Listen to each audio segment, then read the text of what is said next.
মানুষ অতিশয় চঞ্চল। আল্লাহ কইছে, কোন মানুষে কয় নাই।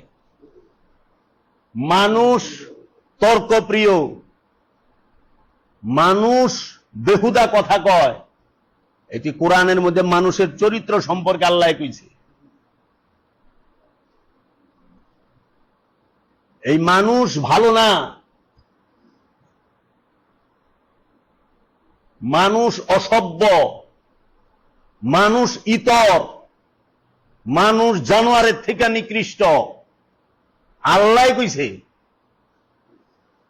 উলাইকা হুমুল কাল আনআম বাল হুম আদাল। তাহারা কেমন? চতুষ্পদ জন্তু। না না, তার থেকেও নিকৃষ্ট। মানুষ পশুর থেকে নিকৃষ্ট। ইন্নাল ইনসানা খুলিকা হালুওয়ান, আল্লাহ কইছে। মানুষ বখিল, মানুষ বখিল মানে কৃপণ, বুঝছা? মানুষ ইতর, মানুষ অকৃতজ্ঞ, মানুষ জালেম, মানুষ অত্যাচারী। আল্লাহ কইছিস মানুষের একটা গুণ ভালো না। কেন? মানুষের সাথে আল্লাহ শয়তান দিয়া রাখছে, এর লেগে। যার সাথে শয়তান আছে সে ভালো না। আর আপনার কাছে তো মানুষ ভালো। এই মানুষ কি মানুষ না? আর এটি একটাও মানুষ না, এটি জানোয়ারের থেকে নিকৃষ্ট। আল্লাহ কইছে। তাহলে আল্লাহ কোরআনে ভালো কারে কইছে? আল্লাহ কোরআনে ভালো কইছে মুমিনকে। আল্লাহ কোরআনুল কারিমে ভালো কইছে মুহসিনিনকে।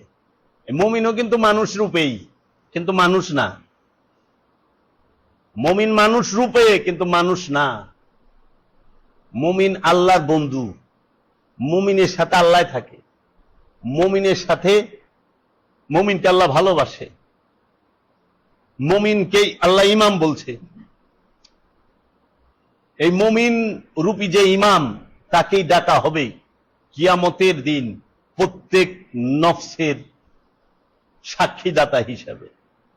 সূরা বনী ইসরাঈলে বলছে ইয়াউমা নাদউ কুল্লা উনাসিম বিইমামিহিম, প্রত্যেক নফসকে তার ইমাম সহ ডাকা হবে।